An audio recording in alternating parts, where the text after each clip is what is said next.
ಬಾಗಲಕೋಟೆ ಜಿಲ್ಲೆ ಬೀಳಗಿ ತಾಲೂಕಿನ ಬಾಡಗಂಡಿ ಗ್ರಾಮದಲ್ಲಿ ಎಂಪಿ ಚುನಾವಣೆ ಕುರಿತಾಗಿ ರಾಹುಲ್ ಗಾಂಧಿ ಮಾಡಿದ ಆರೋಪ ಕುರಿತು ಸಚಿವ ಸತೀಶ್ ಜಾರಕಿಹೊಳಿ ಪ್ರತಿಕ್ರಿಯೆ ನೀಡಿದ್ದಾರೆ.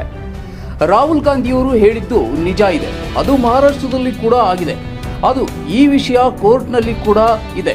ಹಲವು ಮತದಾರರ ಹೆಸರನ್ನ ಪಟ್ಟಿಯಲ್ಲಿ ಸೇರಿಸಲಾಗಿತ್ತು, ಕೆಲವರ ಹೆಸರನ್ನ ಪಟ್ಟಿಯಿಂದ ಕೈಬಿಡಲಾಗಿತ್ತು ಎಂದು ಅವರು ರಾಹುಲ್ ಗಾಂಧಿಯವರ ಆರೋಪವನ್ನು ಸಮರ್ಥಿಸಿಕೊಂಡರು. ಇನ್ನು ರಾಜ್ಯ ರಾಜಕಾರಣಿಗಳ ಕುರಿತು ಮಾತನಾಡಿದರು. ಕೆಪಿಸಿಸಿ ಸ್ಥಾನ ಪಕ್ಷದ ವರಿಷ್ಠರಿಗೆ ಬಿಟ್ಟಿದ್ದು ಎಂದು ಹೇಳಿದರು. ಕೇಳಿ ನಿರ್ಧಾರ ಮಾಡ್ತೀನಿ, ಅದು ವರಿಷ್ಠರಿಗೆ ಬಿಟ್ಟಿದ್ದು ಅಂತ ಹೇಳುವ ಮೂಲಕ ಆ ವಿಷಯ ಏನಾದ್ರು ಸಿದ್ದರಾಮಯ್ಯ ಅವ್ರ ಮುಂದೆ ಪ್ರಸ್ತಾಪ ಮಾಡಿದ್ದೀರಾ ಸರ್? ನಾವು ಅದೇ ಹೇಳ್ತೀವಿ, ವರಿಷ್ಠರಿಗೆ ಬಿಟ್ಟ ವಿಚಾರ ಅವ್ರು ಹೇಳಿದ್ದನ್ನು ನಾವು ಬಿಡದು ವರಿಷ್ಠರಿಗೆ ಬಿಟ್ಟಂತ ವಿಚಾರ.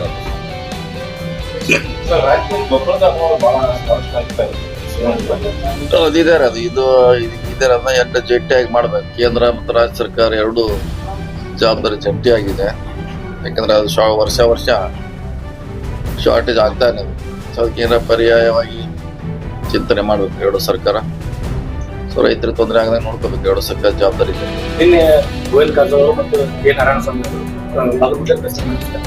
ಸರ್ಕಾರಕ್ಕೆ ಒಳ ಮೀಸಲಾತಿ ಜಾರಿಗೆ ಆಗಸ್ಟ್ 11ನೇ ತಾರೀಕು ಡೆಡ್ಲೈನ್ ಅದು ಮಾಡದೇ ಇದ್ರೆ 16ನೇ ತಾರೀಕಿಂದ ರಾಜ್ಯಾದ್ಯಂತ ಎಲ್ಲ ಅಸ್ಪೃಶ್ಯ ಸಮುದಾಯದವರು ಉಗ್ರ ಹೋರಾಟ ಮಾಡ್ತೀವಿ.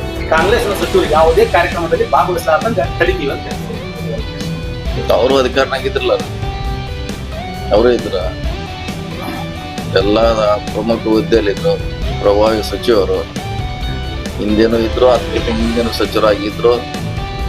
ಮತ್ತು ಅವರು ಮಾಡದೇ ಇರೋಂಥ ನಾವೀಗ ಮಾಡ್ತಾ ಇದ್ವಿ. ಸೊ ಈಗಾಗಲೇ ಸರ್ವೆ ಕೂಡ ಕಾರ್ಯ ಮುಗಿದಿದ್ರೆ ಅದು ಆಲ್ರೆಡಿ ಮನೆಗೆ ಹೋಗಿ ಮಾಡಿದ್ದಾರೆ. ಒಳ ಮೀಸಲಾತಿ ಜಾರಿ ಮಾಡೋದೊಂದೇ ಬಾಕಿ ಇದೆ. ಸೊ ಹತ್ರ ಶ್ರೇಯಸ್ ತೋಲಿಕ್ಕೆ ಮಾಡ್ತಾರೆ. ಈಗ ಹಿಂಗಾರು ಆಗ್ತೈತಿ ಇನ್ನೊಂದು ಕೆಲವು ದಿನಗಳಲ್ಲಿ. ನಾವು ಒತ್ತಾಯ ಮಾಡಿದ್ವಿ ಮಾಡೋದು ಹೇಳ್ತಾರೆ. ಕಾಂಗ್ರೆಸ್ ಸುಪ್ರೀಂ ಕೋರ್ಟ್ ಆದೇಶ ಆಗಿ 1 ವರ್ಷ ಆಗೋದಂತ ಕೋರ್ಟ್ ಆದೇಶ ಆಗಿದ್ದ ಸರ್ಕಾರ ಅಷ್ಟು ಸುಲಭವಾಗಿ ಪಾಲನೆ ಬೇಗ ಮಾಡ್ಲಿಕ್ಕೆ ಆಗೋದಿಲ್ಲ, ಅದು ಬೇರೆ ವಿಷಯ. ಯಾಕಂದ್ರೆ ಬೇರೆ ಸಮುದಾಯ ಆದ್ರೆ ಆ ಮತ್ತೆ SC ST ಐಕ್ಯಾಂಶ ನಿಖರವಾಗಿ ಸರ್ಕಾರ ಕಡೆ ಅದನ್ನ ತಗೊಂಡು ಮಾಡ್ಬೋದಾಗಿತ್ತು. ಇದನ್ನ ಸುಮ್ಮನೆ ಮಾಡ್ಲಿಕ್ಕೆ ಭಾಳ ಅವರೇ ಅವ್ರ ಸಜೆಷನ್ ಮೇಲೆ ಮನೆಗೆ ಹೋಗಿ ಮತ್ತೊಮ್ಮೆ ರೀಸರ್ವೆ ಆಗ್ಬೇಕಂತ ಸರ್ವೆ ಮಾಡಿರ್ತಾರೆ. ಅದೇನು ಸರ್ವೆ ಕಾರ್ಯ ಮುಗಿದಿದ್ದಾರೆ. 2 ತಿಂಗಳು 3 ತಿಂಗಳು ಸರ್ವೆ ಕಾರ್ಯ ಮನೆಗೆ ಹೋಗಿ ಮಾಡಿದ್ದಾರೆ. ಸೊ ಅದನ್ನ ಅನೌನ್ಸ್ ಮಾಡೋದಕ್ಕೆ ಜಾರಿ ಮಾಡುತ್ತಿದೆ ಮಾಡ್ತಾರೆ ಸರ್ಕಾರ. ನಮ್ಮ ಸರ್ಕಾರ ಬಂದಿದೆ ಅಂತ CM ಹೇಳಿದ್ದಾರೆ. ಈಗಾಗಲೇ SCಗೆ 15-17, STಗೆ 3-7% ಮಾಡಿದ್ದಾರೆ ಅದು ಎಲ್ಲ ಕಡೆ ಇಂಪ್ಲಿಮೆಂಟ್ ಆಗಿದೆಯಾ? ಎಲ್ಲ ಇಲಾಖೆ ಆಗಿದೆ, ಆಗಿಲ್ಲ ಸಾಬೀತುಪಡಿದೆ. 50 ಸಂಸತ್ ಸ್ಥಾನಕ್ಕೆ ಆಗಿದೆ ಅದ್ರ ಬಗ್ಗೆ ಚರ್ಚೆ ಮಾಡ್ಬೇಕು. ಯಾಕಂದ್ರೆ ಅವ್ರ ಹೆಂಗೆ ಕೇಳಿಸಿದ್ ನಮ್ಮ ಕಡೆನೂ ಇಲ್ಲ. ಅಲ್ಲ ಸರ್, ನಿಮ್ಮ ಇಲಾಖೆಯಲ್ಲಿ 15-17, 3-7% ಎಲ್ಲ ಸಿಬ್ಬಂದಿ ಬಡ್ತಿ, ನೇಮಕಾತಿ ಮತ್ತು ಇತರೆ ಯೋಜನೆಗಳಿಗೆ ಅನ್ವಯ ಆಗಿದೆ. ಅದೇ ಗೊಂದಲ ಇದೆ. ನಾವು ನೇಮಕಾತಿ ಮಾಡೋದು ಏಜೆನ್ಸಿ ಬೇರೆ, ನಾವು ಮಾಡ್ಕೊಳ್ಳೋಲ್ಲ. ಅವ್ರು ಹೇಳಿದ ಅಂಕಿಅಂಶ ನಮ್ಮಲ್ಲಿ ಸಿಗೋದಾದ್ರೆ APSC ಅಥವಾ ಯಾರೋ ಅಥಾರಿಟಿ ಇದೆ, ಪೊಲೀಸರು ನೇರವಾಗಿ ಮಾಡ್ತಾರೆ, ಅಲ್ಲಿ ಹತ್ರ ಅಂಕಿಅಂಶ ಸಿಗುತ್ತೆ. ಸೊ ಅವ್ರು ಹೇಳಿದ್ಮ್ಯಾಗ ನಾವು ಅದ್ರ ಬಗ್ಗೆ ಗಮನ ಹರಿಸ್ತೀವಿ, ಅದ್ ಮಾಹಿತಿ ತರಿಸ್ಕೊಳ್ತೀವಿ ಆ ಇಲಾಖೆ. ಸೊ ಅವ್ರು ಹೇಳಿದ್ರಲ್ಲಿ ಸರಿ ಇಲ್ಲ ಅಂದ್ರೆ ಸರಿ ಮಾಡೋಂಥ ಪ್ರಯತ್ನ ಮಾಡ್ಬೇಕು ಸರ್ಕಾರ.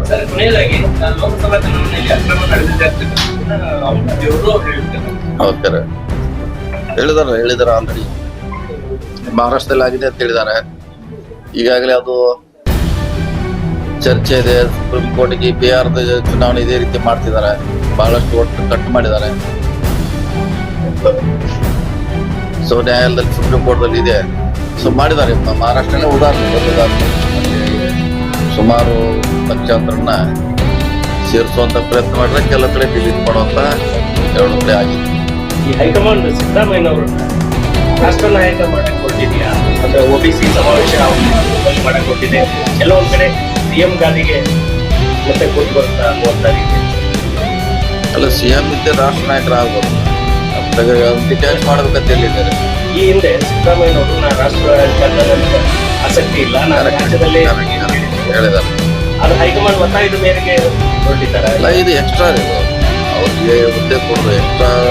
OBCಯನ್ನ ಇವಾಗಲೇ ಕೊಟ್ಟಿರೋ ಹೊರತಾಗಿ CM ಬಿಡಂತ ಹೇಳಿಲ್ಲ. ಅದ್ರ ಜೊತೆ ಇನ್ನೂ 2 ಹುದ್ದೆ ಕೊಡ್ಬೋದಲ್ಲ, ಬೇರೆ ಬೇರೆ ಮತ್ತೆ ಕೊಡಬಾರ್ದು ಅಂತ ಹೇಳಿದ್ರು.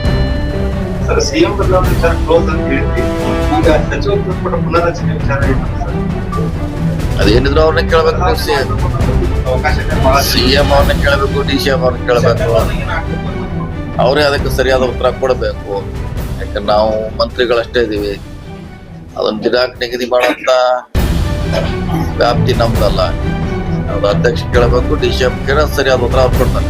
ಸರ್ ಈಗ ಅಲ್ಪರಾಮ ಸರ್ ಪೂರ್ಣ ಸರ್ ಪವರ್ ಶೇರಿಂಗ್ ಅಲ್ಲ ಯಾರಾಗಾರು ಯಾರು ಬಿಡೋರು ನಾವನ್ನ ಕೇಳಬೇಕು. ನಾವೇ ನಾವು ಸಿಎಂ ಆಕಾಂಕ್ಷೆ ಈ ಎಲ್ಲ ಲೆವೆಲ್ನಾಗ ಸರ್ ನಿಮ್ಮ ಅಭಿಮಾನಗಳು ಸಿಎಂ ಎಲ್ಲ ಕಡೆ ಘೋಷಣೆ ಹೋಗ್ತಾರ. ಅದು ಮನೆ ಒಂದೇ ಸೂಚನೆ ಅಷ್ಟೇ, ಅದು ಇಲ್ಲಿದ್ದಲ್ಲ. ಸಿಎಂ ಬದಲಾವಣೆ ಶಾಸಕ ಸಿದ್ದರಾಮಯ್ಯನವರ ಆದ್ರೂ ಕೂಡ ಇನ್ನೊಂದು ಕಡೆ ಡಿ.ಕೆ. ಶಿವಕುಮಾರ್ ಪರವಾಗಿ ಎಲ್ಲೋ ನಾಳೆ ಸ್ವಾಮೀಜಿಗಳು ಬ್ಯಾಟಿಂಗ್ ಮಾಡಿದ್ರು. ಇದ್ದೇ ಇರ್ತಾರೆ. ಈಗ ಅವ್ರ ಅಭಿಮಾನಿಗಳಿದ್ದಾರೆ, ನಮ್ಮ ಅಭಿಮಾನಿಗಳಿರ್ತಾರೆ. ಘೋಷಣೆ ಕೂಗ್ತಾರೆ, ಘೋಷಣೆ ಕೂಗೋದಕ್ಕೆ ನಮ್ಮ ಮುಖ್ಯಮಂತ್ರಿ ಆಗ್ತಾರೆ. ನಾವು ಅವ್ರ ಅಭಿಮಾನ ಮ್ಯಾಗ ಅವ್ರು ಮಾಡೇ ಮಾಡ್ತಾರೆ. ರಾಜ್ಯದಲ್ಲಿ ಅದ್ರ ಅಂತಿಮ ತೀರ್ಮಾನ ಯಾರು ಮಾಡಿದ್ರೆ ಶಾಸಕರು, ಹೈಕಮಾಂಡ್. ರಾಜ್ಯ ರಾಜಕಾರಣದಲ್ಲಿ ನಾವೇ ಪ್ರಭಾವ ಬೀರಿದೆ. ಮತ್ತೆ ಬೆಳಗಾವಿಯಲ್ಲಿ ಏನೋ ಡಿಸಿಸ್ ಬ್ಯಾಂಕ್ ಸೆಕ್ರೆಟರಿಕೆಲ್ಲ ಚಾಲುವಾಗಿದೆ. ಇಲೆಕ್ಷನ್ ಬಂದಾಗ ಮತ್ತೆ ಸ್ವಾಭಾವಿಕ ಹುಡುಗು ಮಿಂಚು ಮಳೆ ಆಗೋದು. ಇಲೆಕ್ಷನ್ ಅಂದ್ರೆ ಜುಲೈ ಜೂನ್ ಇದ್ದಂಗೆ ಮಳೆಗಾಲ ಬರುತ್ತೆ, ಮತ್ತೆ ಮಳೆ ಆದ್ಮೇಲೆ ಶಾಂತ ಆದ್ರೆ. ಅಲ್ಲಿ ಏನಾದ್ರು ಸಮುದಾಯ ಕೂಡುವಂತ ಕೆಲಸ ನಡೆಯುತ್ತಿದೆ ಸರ್. ಎಲ್ಲ ಲಿಂಗಕ್ಕೆ ಬಂದ ಈ ದೇಶದಲ್ಲಿ ಯಾವ ಜಾತಿ ಕೂಡ ಒಂದಾಗ್ಲಿಕ್ಕೆ ಅವಕಾಶ ಇಲ್ಲ. ಲಿಂಗಾಯತ ಅಷ್ಟಲ್ಲ, ಯಾವುದೇ ಜಾತಿಯವರು ಒಂದೇ ಪಕ್ಷದಲ್ಲಿ ಒಂದೇ ಕಡೆ ಇರ್ಲಿಕ್ಕೆ ಸಾಧ್ಯಲ್ಲ. ಅಲ್ಲಿ ಲೀಡರ್ಶಿಪ್ ಬೇರೆ, ಪಕ್ಷ ಬೇರೆ ಇರುತ್ತೆ, ಅದ್ರ ಮೇಲೆ ಇರ್ತಾರೆ. ಸೊ ಯಾರು ಕೂಡ ಒಂದಾಗ್ಲಿಕ್ಕೆ ಅವಕಾಶಗಳು ಬಹಳ ಕಡಿಮೆ ನಮ್ಮ ದೇಶದಲ್ಲಿ. ಅವ್ರು ಪ್ರಯತ್ನ ಮಾಡ್ತಿರ್ಬೋದು, ಅದು ಅವ್ರಿಗೆ ಬಿಟ್ಟಂತ ವಿಚಾರ. ಅಲ್ಲ ಮತ್ತೊಂದು ರಾಜ್ಯ ರಾಜಕಾರಣದ ಮೇಲೆ ಈ ಒಂದು ಬೆಳಗಾವಿ ಮತ್ತೊಂದು ಸಂಸದೆ ಏನಾದ್ರೂ ಆಗುವ ಅದು ಪಕ್ಷ ಆಧಾರಿತ ಚುನಾವಣೆ ಅಲ್ಲ, ಪಕ್ಷಕ್ಕೆ ಸಂಬಂಧಪಟ್ಟ ಚುನಾವಣೆ ಅಲ್ಲ, ಅದು ಸಹಕಾರಿ ತತ್ವ.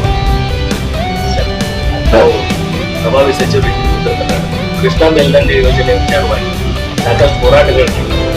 ಆದ್ರೆ ಎಲ್ಲ ಸರ್ಕಾರಗಳು ತತ್ಸಾರ ಮನೋಭಾವನೆ. ನಮ್ಮ ಸರ್ಕಾರವು ಏನೋ ಆಗಿಲ್ಲ. ಮೀಸಲಾದದ್ದು ದರ ನಿಗದಿ ಮಾಡ್ಲಿಕ್ಕೆ ಒಂದು ಕಮಿಟಿ ನೆನಪಿದ್ದಾರೆ. ಅವ್ರು ಕೊಟ್ಟ ಮೇಲೆ ಫೈನಲ್ ಮಾಡ್ಕೊಂಡು ಸಿಎಂ ಅವ್ರು ಹೇಳಿದ್ದಾರೆ. ಕಮಿಟಿ ಅವರು ವರದಿ ಕೊಡಬೇಕು. ಸರ್ ಮೊನ್ನೆ ಪಂಚಮಸಾಲಿ ಸ್ವಾಮೀಜಿ ಈ ಸರ್ಕಾರದಲ್ಲಿ ಸಿದ್ದರಾಮಯ್ಯ ವಿರುದ್ಧ ನಾನು ಧ್ವನಿ ಎತ್ತಿದ್ದೆ, ನನ್ನ ಇವತ್ತು ಪರಿಸ್ಥಿತಿ ಕಾಡಾಗಿತ್ತು, ಮಠಕ್ಕೆ ಬೀಗ ಬೀಳುವಂಥದ್ದು ತ್ಯಾಗ ಮಾಡ್ತಿದ್ದು. ಇದರಿಂದ ಸರ್ಕಾರದ ಕುಮ್ಮಕ್ಕ ಐತೆ ನೋಡಿ, ಅದು ಸಮಾಜ ಇರುವಂತ ಸಮಸ್ಯೆ. ಅದು ಸರ್ಕಾರಕ್ಕೆ ಅದಕ್ಕೇನೋ ಸಂಬಂಧ ಇಲ್ಲ. ಅವರು ಪಂಚಮಸಾಲಿ ಆಕ್ಟಿವ್ ಕಾರ್ಯಕರ್ತರು, ಅಧ್ಯಕ್ಷರು, ಅವರು ಇಂಟರ್ನಲ್ ಸಮಸ್ಯೆ. ಅದು ಅದನ್ನ ತಂದು ಒಂದು ಪಕ್ಷಕ್ಕೆ ಸಿದ್ದರಾಮಯ್ಯ ಹೇಳಿದ್ರೆ ಸರಿ ಆಗುಲ್ಲ. ಅವ್ರ ಇಂಟರ್ನಲ್ ಪ್ರಾಬ್ಲಮ್. ಓಕೆ.